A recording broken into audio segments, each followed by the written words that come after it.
NYC's Monday Memo brings you the documentary news of the week. Here are 4 of the top stories for June 8th, 2020. Firelight Media began a new weekly talk show called Beyond Resilience. Firelight's Loida Limball described its purpose. This is a moment, a space for unapologetic truths to be shared, but also for us to dream collectively of what a different ecosystem could look like. Filmmaker Sabah Folayan made the documentary Whose Streets about the protests in Ferguson, Missouri.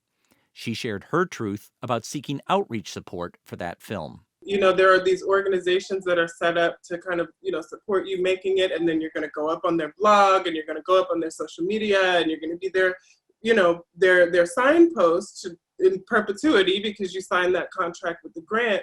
But once it was time to sell the film, and specifically once it was time to bring the film to our communities, not to white communities who needed to see the protests in order to understand better, not to, people who wanted to intellectualize it, to Black folks on the ground who had never seen their experience reflected with integrity, there was virtually no support. We spent the vast majority of what we made selling that film, getting it back to our own communities. Beyond Resilience returns Friday, June 12th. Filmmakers will discuss production under crisis, dealing with ethics, care, and imagination for covering current events. Follow Firelight Media on Twitter for upcoming details. Cinetic Media turned over its bi-weekly Zoom conversation to moderator Stanley Nelson.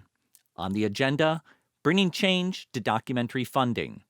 Filmmaker Dawn Porter posed an idea about how to reallocate resources. I would wonder if, a network or a streamer, what if you gave the same budget that you're going to give to a big fancy production company to an independent filmmaker? That could keep a lot of us going for 2 years. Porter's film on John Lewis will be released next month. On Doc NYC's Friday Fix, Firelight President Marcia Smith underscored the need for people to tell their own stories. She referred to a recent Vulture article about COVID-19 documentaries. 2 weeks ago, we were talking about COVID, and we were talking about how communities of color were being especially hard hit by COVID. I'm sure many folks listening now saw, I think it was an article in Vulture that had a list of 15 or 20 films that were in production, about to go in production about COVID. There was not one single African-American filmmaker on that list, not one. That's a problem. The next Friday Fix on June 12th will continue to focus on films about race. The Human Rights Watch Film Festival begins this week. Normally each June, it takes place in New York City, but this year's edition moves online with 11 films. Each film has a live Q&A with the filmmaker and other special guests. The screenings will be geo-blocked to the U.S. with limited tickets sold, but the Q&A conversations can be watched for free anywhere in the world. One of the titles is Coded Bias, a timely look at racial discrimination built into artificial intelligence. My issue was it didn't work that well until I put on this white mask. When I put on the white mask, detected.